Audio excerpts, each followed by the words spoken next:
Hey everyone, this is Pete, and welcome back to Atari A to Z, a series of short playthroughs of Atari 8-bit games, some which I grew up with and some which are new to me. Today is one of the latter. Today's game is Leggit, which was a 1983 release from Imagine, and the only game to be released on Atari 8-bit computers by the original form of Imagine.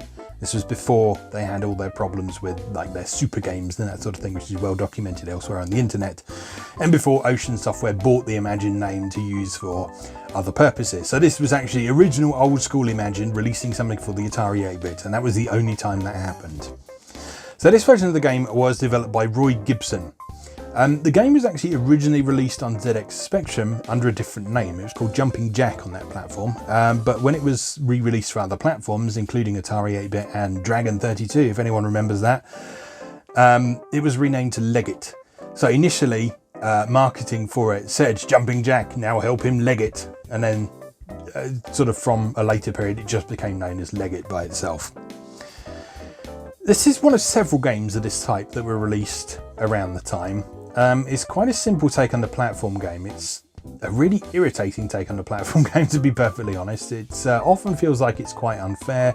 It's very frustrating. It's quite annoying to play, but it was still something that people seemed to enjoy back in the day. So besides Leggit, there was also a game called Leaper by Bug Bite as well. It was a very similar sort of idea of jumping up through gaps in platforms and so on. So yeah, it was a formula that seemed to work and seemed to be popular with people, but I also remember it getting kind of slated by some of the magazines at the time for being a bit rubbish. But anyway, it is part of computing history, it is part of Atari history, so it's worth taking a look at. So let's go play Leggit.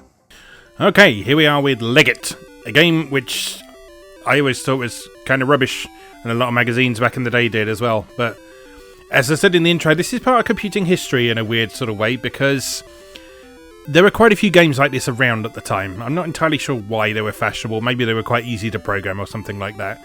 Or perhaps there was just actually a market for them. Maybe people bought them. I don't know. I can't really say one way or the other with any great authority. But yeah, I feel this is interesting to look at, not because it's a good game, which it isn't, but because it's kind of a masterclass in game design from the perspective of it's full of things that I don't think you should do. And so your aim in this game is to try and get to the top of the screen. And you do this by moving the little pink dude, Jumping Jack in the original. You can move him left and right, and if you press the fire button, he will jump straight upwards. You can't jump sideways. So you have to time your jumps to go through those gaps. And you have to time them in such a way that you can clear the gap and land on the platform. And you get points for doing that. And that's it. That's the basic concept. So, the way this game adds a bit of complexity is, well, there we go. You can fall through the holes, and that stuns you for a few seconds, and then you get two holes moving in opposite directions sometimes, which you can't jump over. Now, I think that part is probably the most glaring fault in this game, because there's no real way to avoid them. And while banging your head on a platform after the first one doesn't cause you to lose a life, if you fall down to the bottom, or if you bang your head at the bottom, then you will lose a life.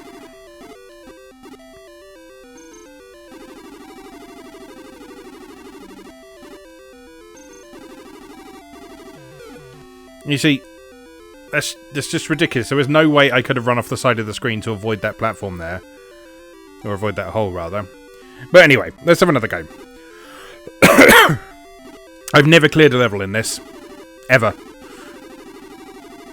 I don't even know if it's possible. It supposedly is, because I think you get like a bonus or something if you do clear a level. But it just seems so unreasonably difficult to do that.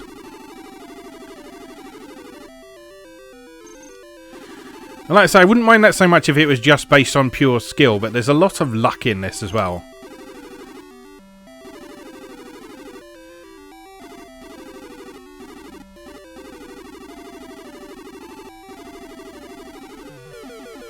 See, like there was no way I could have avoided that. And as a result, I've fallen nearly all of the way down to the bottom again. And I have fallen down to the bottom again.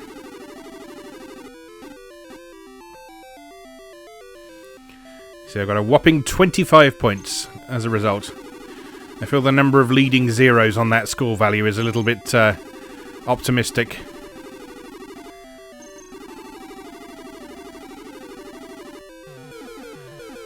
See, there's just no time to respond to anything. I don't think I'm doing anything wrong. I'm pretty sure this is all there is to this game, but it...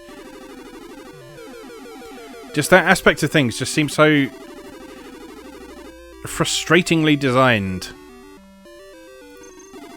I think it's... Oh god, there's 3 in that one! And that's like, because you can't jump sideways... You can't just jump over a hole like... Excuse me. I'm so frustrated getting a cough.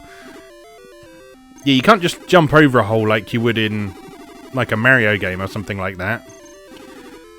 Because if you jump when there's no hole above you, then you just bang your head and you fall down and you get stunned.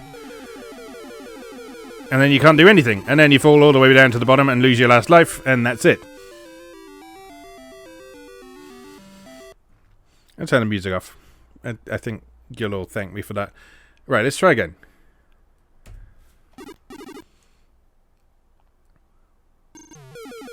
Nope. See, it starts off fine. If it kind of continued at this sort of pace, it would be fine. But then there's also situations like we're getting here, where the random generation means that you're standing around for ages with nothing to do because there's no gaps appearing. And still waiting. There's one.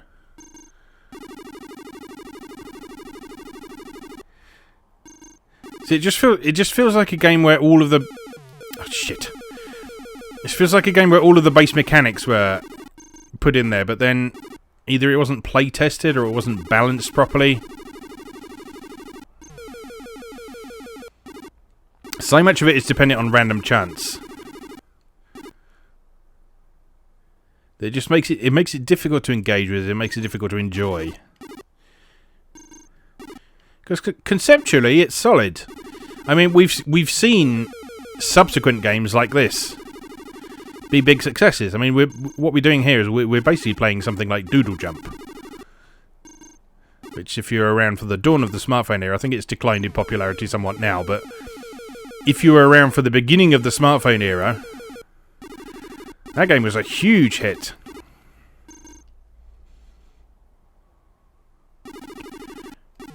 And it's basically just that concept, but shitter.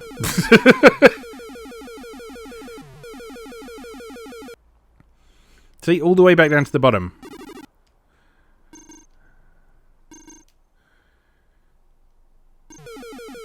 Nope. That one was my own fault.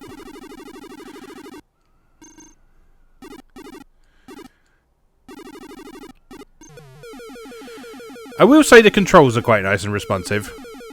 Although there is a slight issue where if you hold down the fire button a little bit too long, then you'll find yourself doing a second jump as soon as you land, and that will often cause you to bang your head on the ceiling and then fall down through the holes, inevitably down to the bottom of the level again.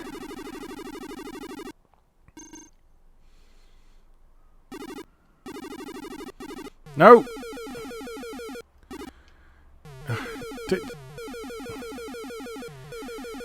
It's just not possible to do anything in this game. It's like you get halfway up and it becomes literally impossible.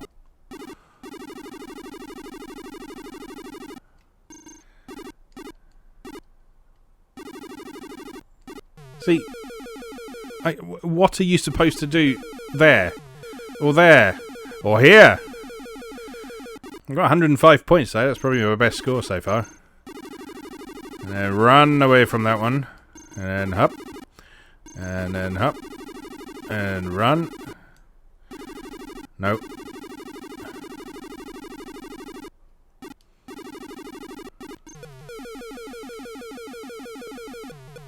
And fall and down to the bottom and lose a life. There we go. There's got to be something more to this. Right? Right?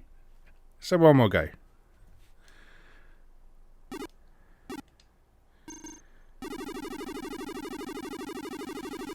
I do quite like his running sound effect.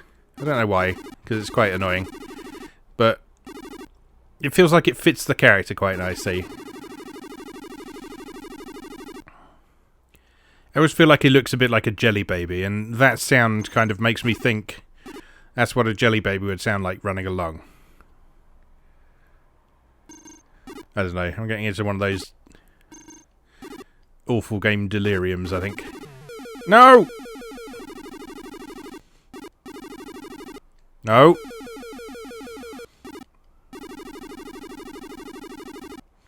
Alright, up. And up. No! That... Oh, you... pile of crap.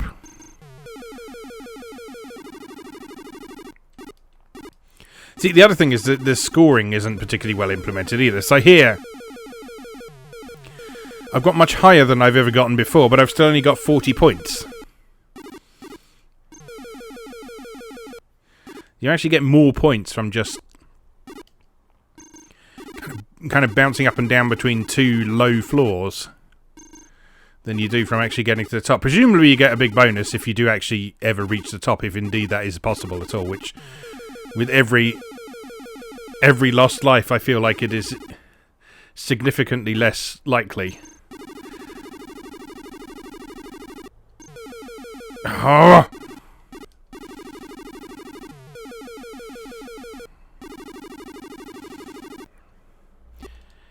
I will say that as annoying and stupid as this game is, there's a certain addictive quality to it. I'm not convinced it's entirely for the right reason, because it's sort of the feeling you get when you feel that there's got to be something more to this. I've got to be doing something wrong. So, let's see if we can find it.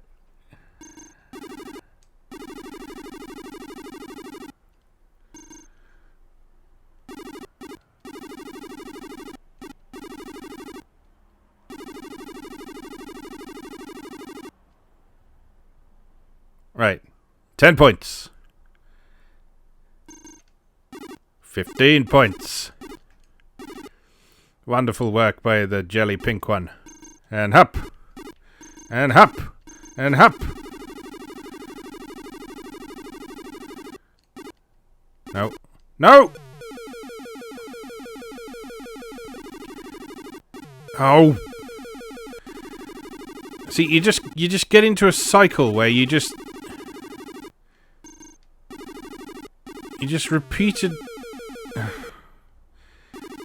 repeatedly fall down over and over, and there's nothing you can do about it.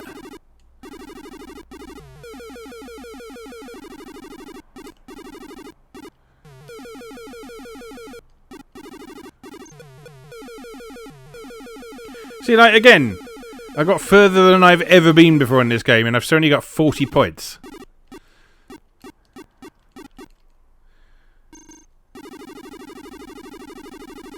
Alright, come on, we can do this. And hop. And around. No! Oh, no! I got 50 points now, though. Missed. That was bad timing. And hop. And round. And hop. And round. And hop. And hop. And round. No. No. Don't you dare. No! Oh, you...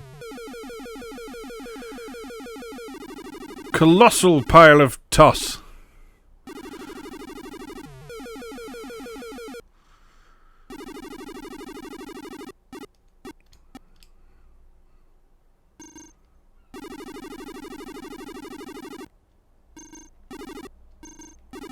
$85 points. We are ripping through this game now.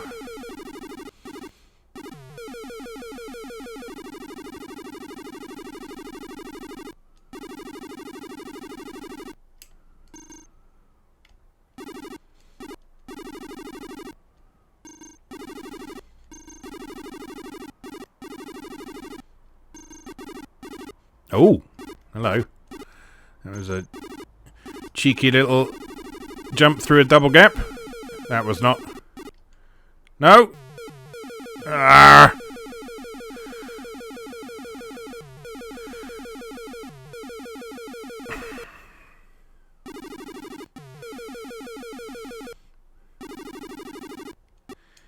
Maybe this game was just designed as a sort of metaphor for life.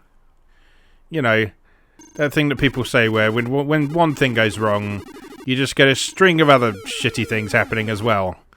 And it's just symbolised in this game by falling down through a pit and then falling down through another pit and then being too stunned to be in the right place to avoid another pit and then banging your head on the ceiling and falling down all the pits until death.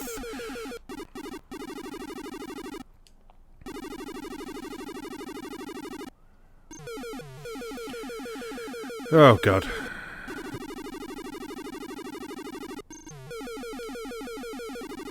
I've absolutely lost my concentration now. I do have 135 points, though. That is my best score yet. But I think that's probably quite enough of Leggit for today. You know what? Before we go, I am going to have a quick look and see if I can find a manual to see if we actually are missing anything. And if we are missing anything, then I'll try again. But somehow I suspect that we're not. So I'll be right back. No, we weren't missing anything. If you were curious. Apparently, if you finish the first level, then there's enemies as well. Just to make it even more fun. Beginning with 1, up to a maximum of 10. If you make it through another 10 levels. I wonder if anyone has ever seen any of those enemies. I somehow doubt that they have. Oh well, anyway. Like I say, this was worth looking at from a perspective of this is a piece of computing history. There were several games like this around at the time. Not entirely sure why at this point, but, well, it was worth a go, wasn't it? That's your L then. As always, thank you very much for watching, and I'll see you again next time.